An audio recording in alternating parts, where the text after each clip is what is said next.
বিহার বিধানসভা নির্বাচনে এনডিএর ঐতিহাসিক জয় নতুন করে গঠন করেছে রাজনৈতিক বাস্তবতাকে। 243টি আসনের মধ্যে জোটের দখলে এসেছে 202টি আসন, যা শুধু সাংগঠনিক সক্ষমতারই প্রমাণ নয়, তা হল ভোটারদের মনস্তত্ত্বে এনডিএর প্রতি স্পষ্ট আস্থার প্রতিফলন। ফল ঘোষণার পর প্রধানমন্ত্রী নরেন্দ্র মোদীর মন্তব্য আরও ধারালো করেছে রাজনৈতিক বার্তাকে। বর্তমানে কংগ্রেস কেবলমাত্র নেতিবাচক রাজনীতি করছে, ভিত্তিহীন আক্রমণ করছে নির্বাচন কমিশন সহ অন্যান্য প্রতিষ্ঠানগুলোকে। কংগ্রেস এখন মুসলিম লীগ মাওবাদী কংগ্রেসে পরিণত হয়েছে। প্রেক্ষিতে কংগ্রেসের বড় ধরনের বিভাজন আসন্ন বলে আশঙ্কা প্রকাশ করেছেন প্রধানমন্ত্রী নরেন্দ্র মোদী। कांग्रेस की राजनीति का आधार अब सिर्फ और सिर्फ नेगेटिव पॉलिटिक्स हो गया है।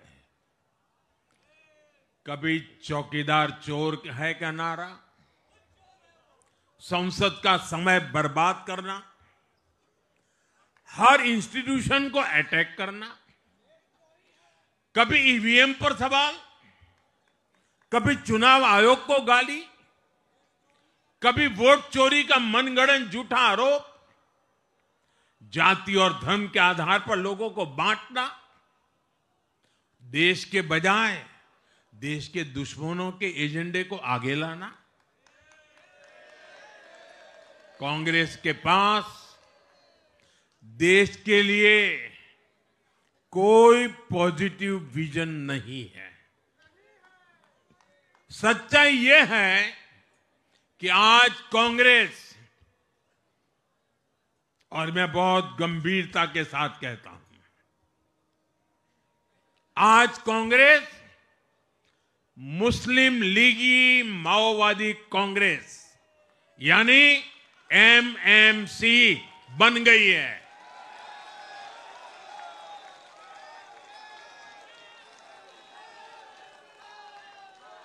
ये कांग्रेस मुस्लिम लीगी माओवादी कांग्रेस है, ये एमएमसी है।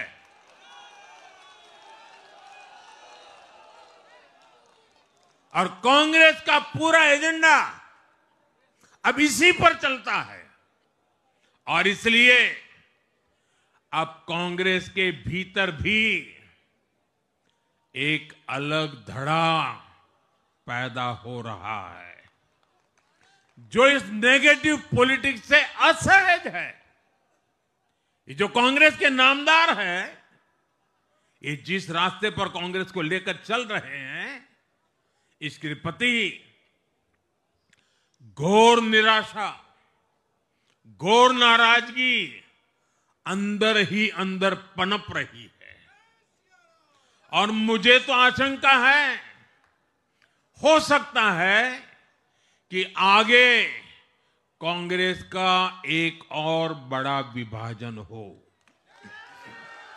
2024 লোকসভা নির্বাচনের পর 6টি রাজ্যের বিধানসভা নির্বাচনে এতগুলি আসন জয় করতে পারেনি যতগুলি আসন বিজেপি পেয়েছে এবারের বিহারের নির্বাচনে বলেও এদিন উল্লেখ করেন প্রধানমন্ত্রী।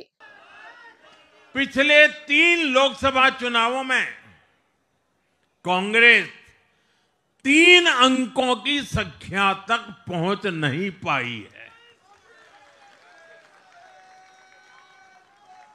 2024 के लोकसभा चुनाव के बाद, मैं 24 के बाद की बात कर रहा हूं,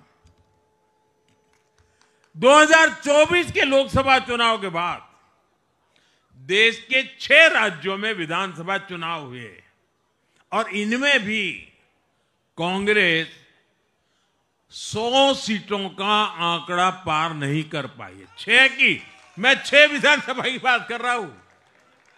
और आज ही के दिन सिर्फ एक चुनाव में हमारे जितने विधायक चुने गए हैं, कांग्रेस पिछले 6 चुनाव में 6 चुनाव में उतने विधायक जीत नहीं पाई।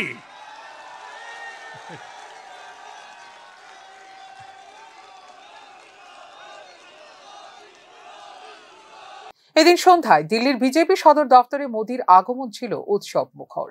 বিহারের নির্বাচনে এবার পুরোপুরি কার্যকর হয়েছে এনডিএর ভোট গণিত। 91টি আসন পেয়ে জোটের প্রধান শক্তিতে পরিণত হয়েছে বিজেপি। 83টি আসন পেলেও বিজেপির তুলনায় পিছিয়ে জেডিইউ। এলজেপি HAM এবং RLM এর সম্মিলিত সাফল্য আরও স্থির ভিত্তি দিয়েছে জোটকে। অন্যদিকে মহাজোট 35টি আসনে সীমাবদ্ধ, যা স্পষ্ট করেছে তাদের সংগঠনগত দুর্বলতা ও নেতৃত্বের ফাঁকফোকরকে। ফিওর রিপোর্ট, নিউজ নাও।